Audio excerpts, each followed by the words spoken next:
The first team to bring a customer GTP entry into Imsa is looking to add a second. Could we see a second banana boat on the grid next year? And we're almost halfway through the second year of GTP and the LMDh era. Yet, we only see one manufacturer offering customer cars. Could we see that change in the coming years? And a new entry is coming to Imsa's Michelin Pilot Challenge for Mid-Ohio. I caught up with one of the drivers of that car to talk about their rest of season plans.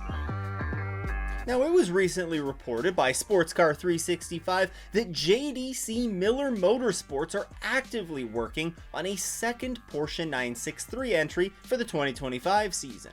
Now, you might recall that JDC Miller Motorsports are no strangers to running multiple entries in Imsa. As recently as last year, they ran a second entry in selected races. Mind you, it was in the LMP3 class. However, it wasn't that long ago that they were running two entries in Imsa's top class. Back in 2019, JDC Miller Motorsports ran the number 84 and 85 entries in the DPI class, so a multi-car program is not new territory for them. That being said, though, for these plans of a second entry to come together for next season, there's a number of things that have to fall into place. First of all, you can't go racing without the money. And for these costs being pretty darn high for a GTP program, that puts a little bit of extra strain on the privateer entries. Now, it's not just money that's a factor here, there's also the availability of the cars, and specifically the availability of the Porsche 963. Now, fortunately for JDC, they took possession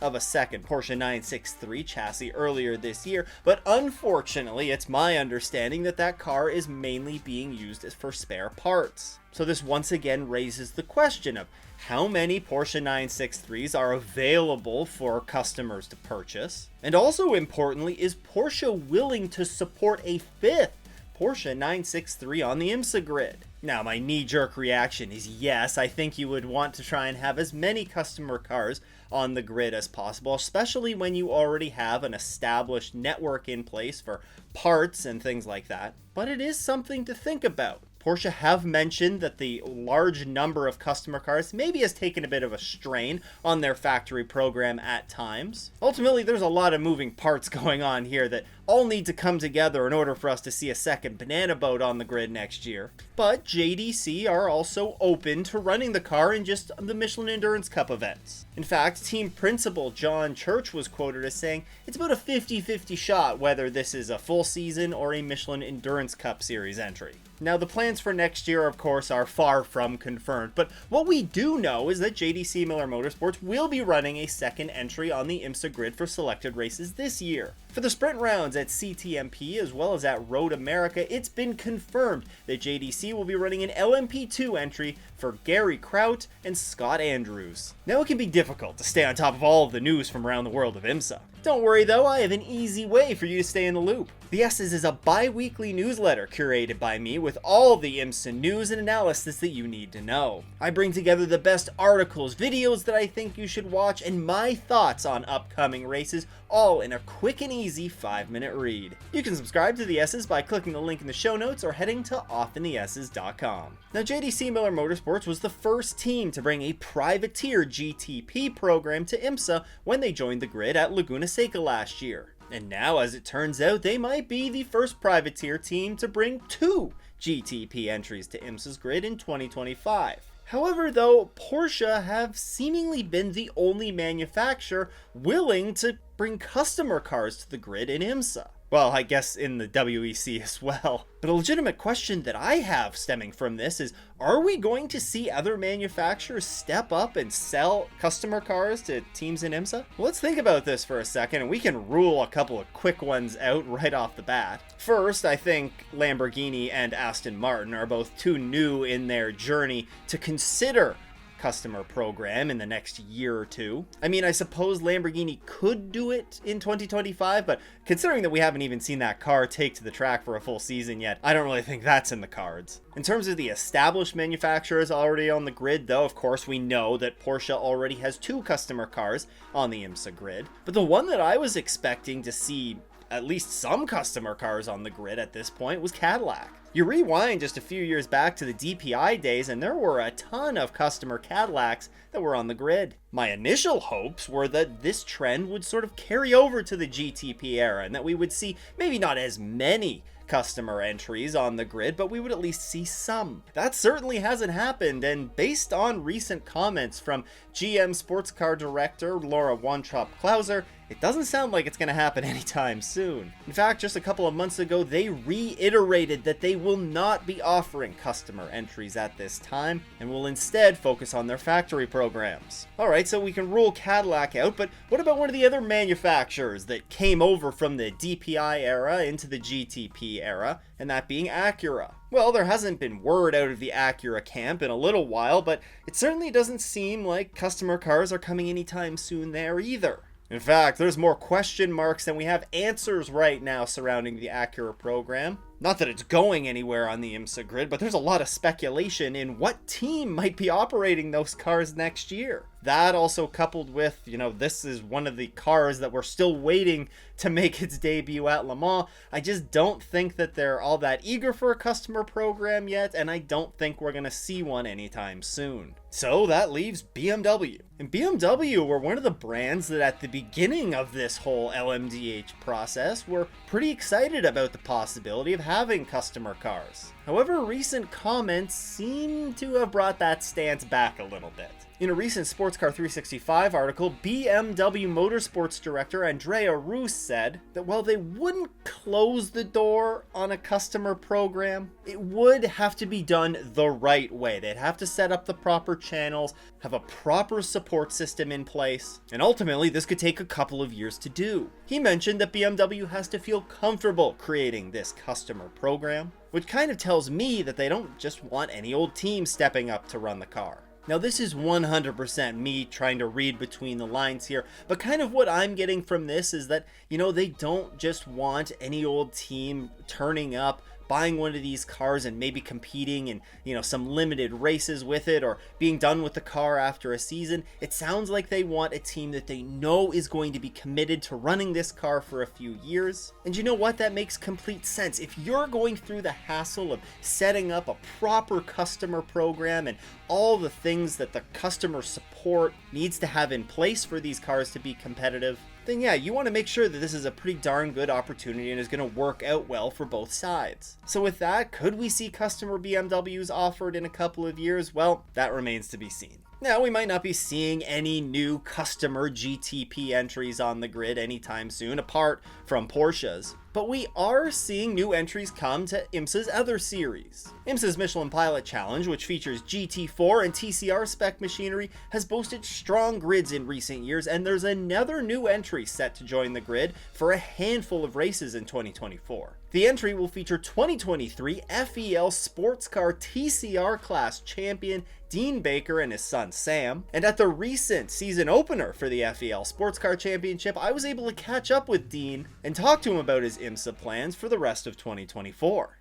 I'm here at the opening weekend for the FEL Sports Car Championship with your 2023 TCR champion, Dean Baker. Dean, it's great to be back at the racetrack. Is this your first time this year? First time back here this year, yeah. I actually had an opportunity. I did a race at Silverstone in April. So, oh, wow.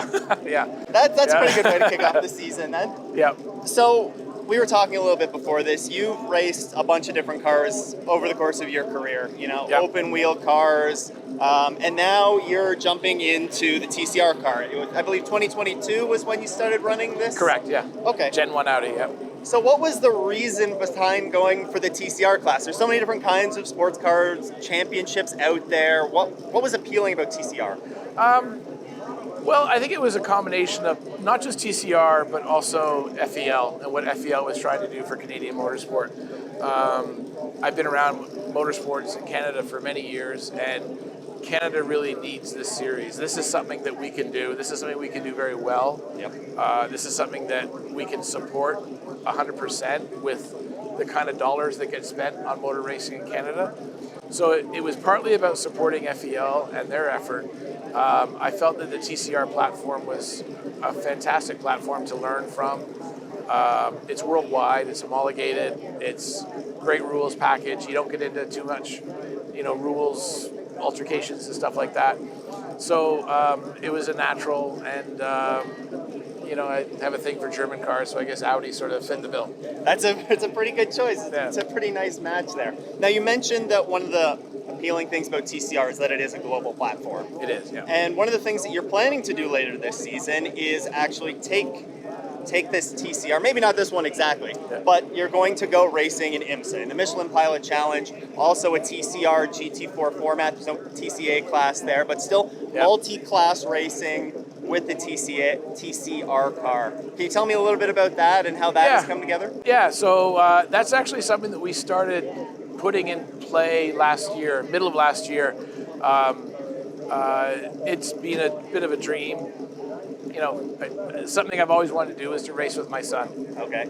And my son actually works for FEL. Yep. So it's difficult for him to race at an FEL race and do his job. Makes a bit of sense. Fair enough. And as a dad, I have to support his career, his working career, before we support the fun side of things. So IMSA was, it's not that we don't want to stay racing with FEL, it's just that the only way we could do it together was to do IMSA. Great environment. I've raced at IMSA before in LMP3. Yep. It's very competitive. It's you're in with the big boys now, and it's real racing. Not that FEL isn't. We've got some great racing going on here too, but you have world-class drivers in you do. In IMSA. Teams that have been around forever. So really looking forward to it. Big part of it is I get to be teammates with my son. We raced against each other in F1600. Okay. It usually went very well. Yep. He started for you or for him? For both. Okay. We had a few altercations, but nothing serious. There was a lot of respect. He started out a little bit behind me, but as he developed and got better and better and better, I couldn't keep up with him. Okay. A bit of a weight disadvantage in those cars, but it's a bit of a reset now. He's had some seat time in the TCR car. He did some testing on Thursday. We're going to be doing some testing in Ohio in another week or so. So he's getting up to speed very nicely. He would do very well on this grid. I have a lot of confidence in him, and I'm really looking forward to sharing the seat with him. This is Sam, my co-driver, my teammate, and you're really looking forward to racing with your dad. Yeah. So yes, we're doing 5 Pilot Challenge races. We plan to do this race here. Yep. To support FEL. Where are you going to be joining the IMSA grid? We're going to be joining 2 weeks at Ohio. Mid-Ohio, okay. 4-hour race. Yep. That's the other thing that's neat about end. IMSA is that it's an endurance format, not a sprint format. So, you don't have to have the fastest car, the fastest laps. You have to make the least number of mistakes and have good pace and stay on the lead lap. So it's a different format. Our first race, Ohio, 4 hours. The World TCR group is also going to be at that same event. Yep. So great opportunity to see what the global TCR program is all about. Yep. And then from there we go to CTM. We come back here for the CTMP Grand Prix, and then we're at Watkins Glen, and then we go to VIR, and then we go to Petit Le Mans Road Atlanta. There you go. So it's a full season, and good calendar. If we can, and we have testing in on top of that at all the tracks. So if we can get in, there's a race back here in September that doesn't conflict. If we can do it, we will. But there's a lot to happen between now and then, and we'll see where we are with budget and see what we can do. I am partnering with another team in IMSA, MLT Motorsports. Okay. And they have a lot of IMSA experience. I used to race, drive P3 with them. And when COVID came, the P3 thing kind of fell apart because I couldn't get across the border to get to the races. We had a great start to the season. Unfortunately, we weren't able to finish it. They went on and finished it. They won the championship that year without me. So we've always wanted to get back together and do something, and this is a nice segue to start down that path. So if we have a good year, if we can get our legs underneath us and sort of be comfortable with where we are and what we're doing. We are doing the whole program with our own team, our own trailer, our own equipment.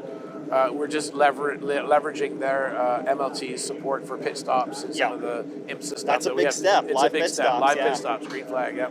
So if we can feel comfortable at the end of the season, then we're looking to commit to a full season next year. Wow. With Pilot Challenge, if we can put it all together. So Well, I think it'd be a lot of fun. Yeah. And I don't think there's any other Canadian teams right now that are running in Pilot Challenge. Yeah. In right. home base. Yes. Like, there's Canadian drivers. Yep. But a team that is actually based in Canada running in Pilot Challenge. So it'll be fun to sort of see if we how we fit in there. We really don't know what to expect right now.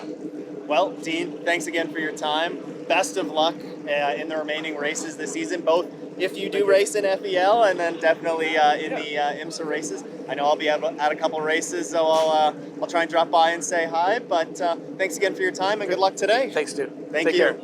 After a disappointing race 1 result, Dean would rebound nicely for a podium in race 2.